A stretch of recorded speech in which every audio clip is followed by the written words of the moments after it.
Halo saudara-saudaraku sekalian. Kali ini saya ingin menyampaikan firman Tuhan berkaitan dengan beriman pada Tuhan Yesus. Beriman pada Tuhan Yesus. Dan untuk itu mari kita baca dalam Ibrani 11 ayat 1. Ibrani 11 ayat 1. Demikian firman Tuhan. Iman adalah dasar dari segala sesuatu yang kita harapkan dan bukti dari segala sesuatu yang tidak kita lihat. Jadi itulah iman.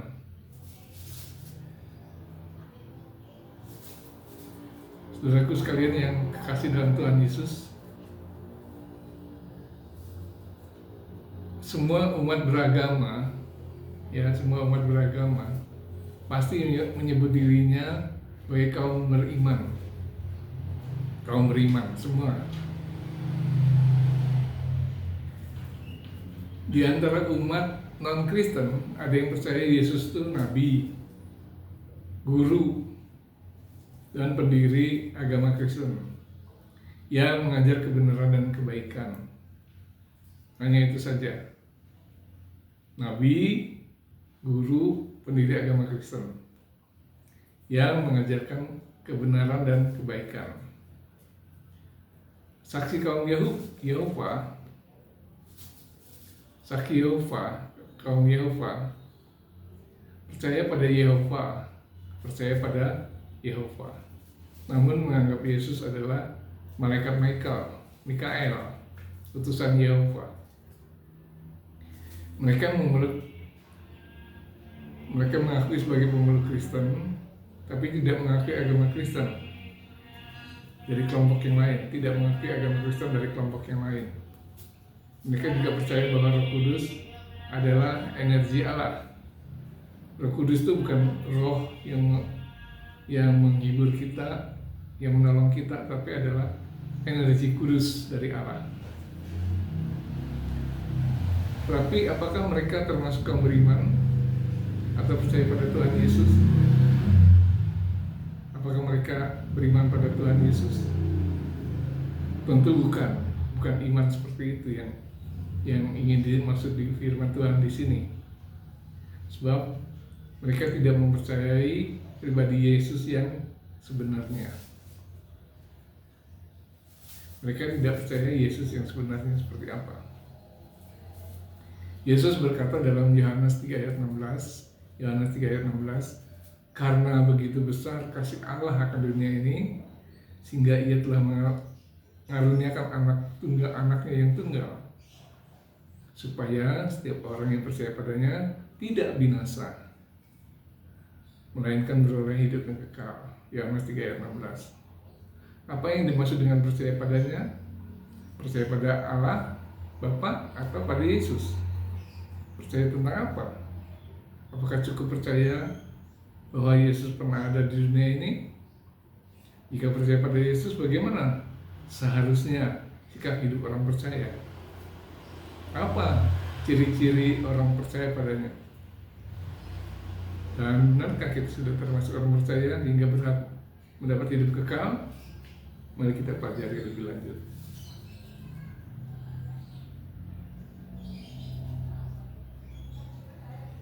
Yesus adalah Allah itu sendiri. Yesus adalah Allah, yaitu dia bagian dari firman Allah. Ya, firman Allah itu, Allah Bapa adalah penguasa, firman-Nya adalah Yesus, dan rohnya adalah Roh Kudus, ya, seperti itu. Yesus berkata, kepadaku telah diberikan segala kuasa di sorga dan di bumi. Kepadaku telah diberi kuasa di sorga dan di bumi. Matius 28 ayat 18. Di dalam dialah, kata Kolose 1 ayat 6, demikian firman Tuhan, di dalam dialah telah diciptakan segala sesuatu yang ada di surga dan yang ada di bumi. Telah diciptakan sesuatu yang ada di surga maupun di bumi. Yesus berkuasa atas kehidupan manusia. Dia sanggup membangkitkan orang mati, dan alam pun tunduk pada perintahnya. Alam pun sekalipun tunduk pada perintahnya. Dia juga berkuasa mengampuni dosa, membawa orang masuk ke Firdaus, dan memerintah sebagai Raja Surga. Dia berkuasa menyerahkan diri dan mengambil kembali nyawanya. Dia berkuasa menyerahkan diri, menyerahkan nyawanya, dan mengambil kembali nyawanya itu. Dia berkuasa membebaskan roh-roh yang ditawan, menjadi hakim agung, dan pada akhir zaman dia menjadi hakim agung dan berkuasa atas hukum Taurat. Dia berkuasa atas hukum Taurat. Banyak lagi kekuasaan Yesus betulnya yang membuktikan dia adalah Allah. Ia yang memiliki kekuasaan tidak terbatas itu, ia yang memiliki kekuasaan tidak terbatas, rela turun ke dunia, mengorbankan nyawanya demi menyelamatkan umat manusia, menyelamatkan saudara dan saya, menyelamatkan umat manusia yang percaya kepadanya dari kebinasaan kekal menuju kebahagiaan kekal, dari kebinasaan kekal menuju kebahagiaan kekal. Dialah Sang Juru Selamat dunia. Jadi mengimani Yesus sebagai Allah adalah bukti bahwa kita percaya padanya. Jadi saudara-saudara sekalian yang terkasih dalam nama Tuhan Yesus Kristus,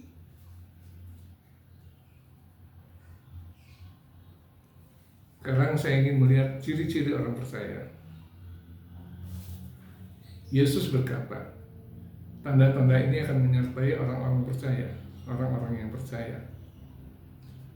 Dalam Markus 16 ayat 17 sampai 18. Markus 16 ayat 17 sampai 18, demikian firman Tuhan. Tanda-tanda ini akan menyertai orang-orang yang percaya. Mereka akan mengusir setan-setan demi namaku.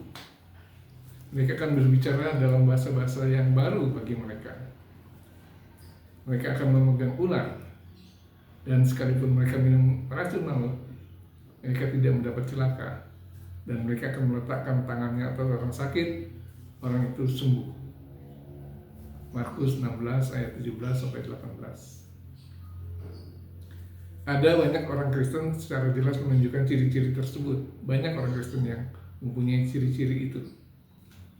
Namun ada beberapa umat Kristen lainnya tidak menunjukkan satupun ciri-ciri itu.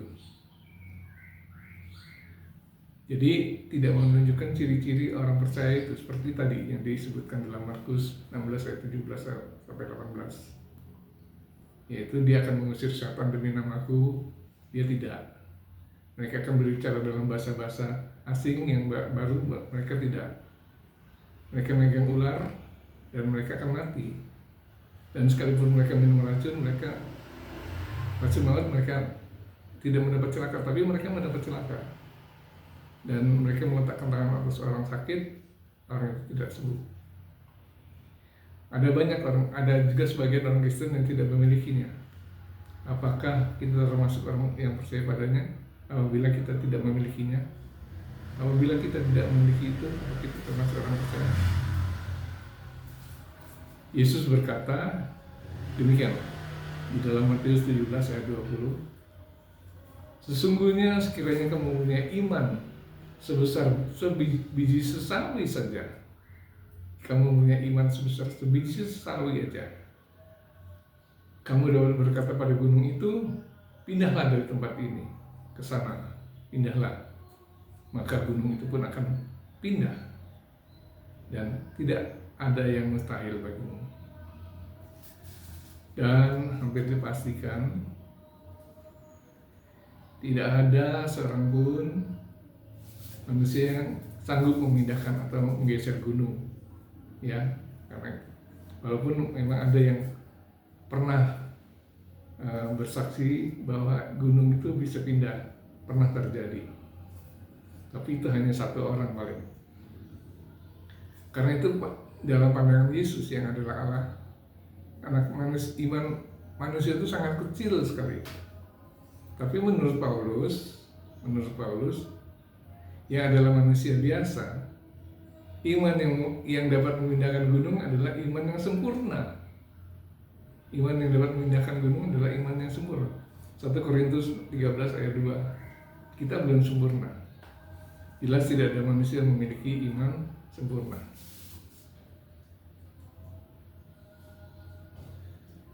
Dan saudara, kita akan melihat bahwa Yesus berkata demikian. Dalam Matius 7 ayat 21 sampai 23, Matius 7 ayat 21 sampai 23, bukan setiap orang yang berseru kepadaku, Tuhan, Tuhan, akan masuk dalam kerajaan surga, melainkan dia yang melakukan kehendak Bapakku yang di surga. Pada hari terakhir banyak orang yang berseru kepadaku, Tuhan, Tuhan, bukan kami sudah bernubuat demi namamu, dan mengusir setan demi namamu, dan mengadakan banyak mujizat demi namamu juga. Pada waktu itulah aku akan berterus terang pada mereka dan berkata, aku tidak pernah mengenal kamu, enyahlah dari hadapanku, kamu sekalian pembuat kejahatan. Mengapa demikian? Bukankah orang yang memiliki ciri-ciri kaum beriman ini mengusir setan demi nama Yesus? Ya, dia mengusir setan demi nama Yesus. Mereka menyembuhkan orang, mereka bernubuat kadang-kadang. Mereka tentu bukanlah Kristen sembarangan itu.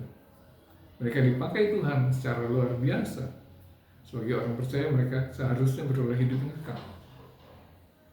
Mengapa mereka justru dikatakan sebagai pembuat kejahatan? Mengapa mereka binasa? Apa yang salah?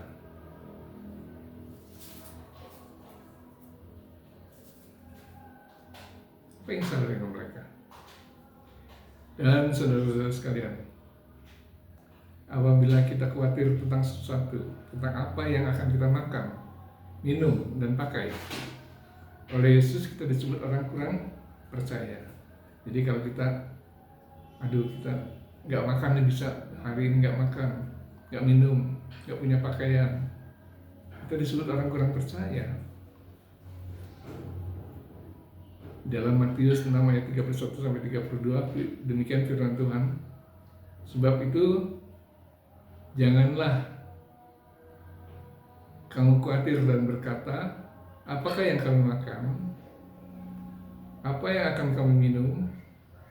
Apakah yang akan kami pakai? Semuanya itu dicari bangsa-bangsa yang tidak mengenal Allah. Akan tetapi Bapa yang tahu, yang di surga, yang tahu bahwa kamu memerlukan sesuatu semuanya itu. Tapi Bapamu yang di surga tahu bahwa kamu memerlukan semuanya itu. Ya. Ketika para murid Yesus takut saat menghadapi angin ribut, Tuhan Yesus berkata kepada mereka, Matius 8 ayat 26, mengapa kamu takut? Hai kamu yang kurang percaya. Murid-murid Tuhan Yesus pun disebut orang kurang percaya. Demikian juga ketika Petrus sedang berjalan di atas air, lalu ia takut karena dia takut tenggelam. Yesus berkata, hai orang yang kurang percaya, mengapa engkau bimbang? Matius 14 ayat 31. Jadi kita terdapat kontras ini ya. Orang percaya, orang Kristen yang percaya, yang bernubuat, yang bernubuat, berkata-kata dalam nama Yesus bahwa dia bisa menyembuhkan orang lain. Kalau dia berbuat kejahatan tidak dikenal oleh Tuhan Yesus. Bahkan murid-murid Yesus pun dikatakan kurang percaya. Jadi walaupun kita tidak bisa memindahkan gunung dan tidak memiliki ciri-ciri orang percaya, beberapa orang ini disebut memiliki iman yang besar oleh Tuhan Yesus. Jadi orang itu tidak memiliki sikap yang memiliki iman yang besar karena dia tidak bisa memindahkan gunung, tidak memiliki ciri-ciri seperti orang percaya. Nah, ini siapa dia? Itu perwira di Kapernaum. Perwira di Kapernaum. Yesus berkata, aku berkata kepadamu, Sesungguhnya iman sebesar ini tidak pernah aku jumpai pada seorang pun di antara orang Israel. Matius 8 ayat 10. Jadi orang perwira ini bukan orang Yahudi, bukan orang Israel, tetapi imannya tidak punya, dia punya iman sebesar yang tidak dipunyai oleh orang Israel, kata Yesus. Demikian juga perempuan Kanaan, Yesus berkata kepadanya, "Hai ibu, besar imanmu." Matius 15 ayat 28. Matius 15 ayat 28. Ketika seorang ibu dikatakan sebagai berkat itu tidak dicurahkan pada anjing, berkat untuk anak-anak tidak diberikan pada anjing, tetapi anjing pun dapat memakan remah-remahnya Tuhan. Maka Yesus tergerak hatinya, langsung dia katakan, "Hai ibu, besar imanmu." Kemudian Abraham dijuluki bapak orang beriman. Mengapa ia mendapat julukan itu? Bukankah ia pun tidak bisa memindahkan gunung dan tidak memiliki ciri-ciri orang percaya? Ia pernah ketakutan pada raja Mesir yang mengatakan istrinya sebagai adik, hingga mengatakan istrinya sebagai adiknya. Berarti ia tidak percaya pada Allah yang sanggup menjaganya. Ia juga kurang percaya bahwa keturunannya adalah dari Sarah. Lalu menurut saran Sarah menikahi Hagar, itu menunjukkan bahwa Abraham pun kurang percaya. Namun perhatikan, Abraham mendapat julukan ini saat ia lulus ujian iman. Ketika bersedia mengorbankan Ishak anaknya. Ia percaya janji Allah yang dibalaskan melalui Ishak, sehingga dia yakin bahwa bila Ishak akan dikorbankan, pasti akan dibangkitkan pula oleh Allah. Ibrani 11 ayat 17-19. Jadi dia percaya, maka dia sanggup hampir membunuh Ishak. Yesus mengetahui keadaan kita. Sebetulnya Yesus adalah Allah yang berkuasa di surga dan di bumi. Dia adalah Tuhan dan Juru Selamat manusia. Dia menyertai kita sampai akhir zaman. Ia memelihara dan menjaga kita. Ia dapat menyatakan kuasanya sebagai tanda-tanda mujizat yang dilakukan dirinya maupun para murid dan jemaat Tuhan lainnya. Dari berbagai uraian di atas, maka iman dapat dibedakan beberapa bagian. Yang pertama, iman yang menyelamatkan. Iman yang menyelamatkan adalah iman yang mengaku dalam hati dan mengucapkan lewat mulut bahwa Yesus adalah Tuhan dan Juru Selamat, disertai perbuatan melakukan kehendak Bapa sebagai wujud dari iman tersebut. Apa kehendak Bapa? Kita turuti, ya, sebagai wujud. Jadi dia percaya bahwa Yesus adalah Tuhan dan Juru Selamat, tapi juga di samping itu dia melakukan kehendak Bapa. Iman ini bersifat aktif, artinya iman ini dibuktikan dengan melakukan perbuatan sesuai firman Allah. Iman ini menjadi dasar keselamatan kita. Itulah iman yang menyelamatkan. Kedua, iman atas janji pemeliharaan Tuhan. Iman atas janji pemeliharaan Tuhan. Iman ini menyebabkan kita tidak khawatir atas masalah ekonomi, keamanan, dan lain-lain. Iman ini walaupun bukan dasar keselamatan, namun dapat mempengaruhi keselamatan. Ya, kalau kita takut sekali sama kekhawatiran tekanan dunia ini, maka seseorang bisa bunuh diri. Nah itu dia hilang keselamatannya. Ya, karena khawatir akan tekanan dunia, seseorang bunuh diri. Dan murtad karena keselamatannya pun terhilang. Itu jadi iman ini akan janji Allah ini bisa juga mempengaruhi iman tadi yang menyelamatkan. Kemudian yang ketiga, iman yang memperlihatkan kuasa Allah. Iman yang memperlihatkan kuasa Allah. Iman jenis ini mampu membangkitkan orang mati, menyembuhkan orang sakit, melakukan berbagai mukjizat. Inilah ciri-ciri orang percaya. Namun, iman ini bertujuan untuk menunjukkan kuasa Allah, bukan dasar seorang mendapatkan kasih karunia keselamatan. Iman ini menunjukkan kuasa Allah.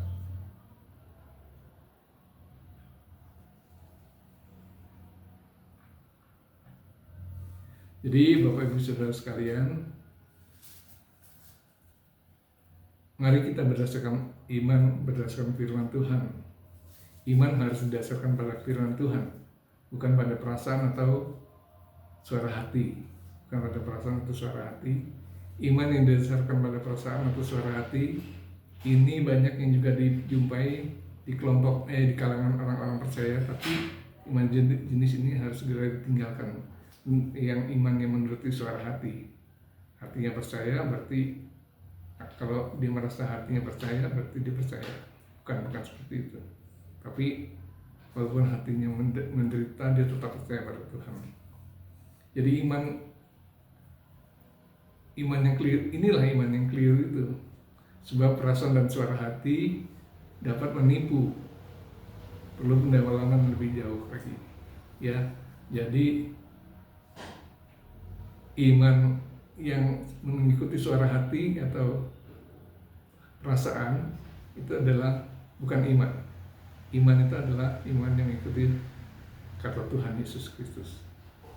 Demikianlah renungan kali ini, mungkin agak rumit ya, tapi semoga kita semua mengerti maksud Tuhan. Terima kasih, Tuhan memberkati.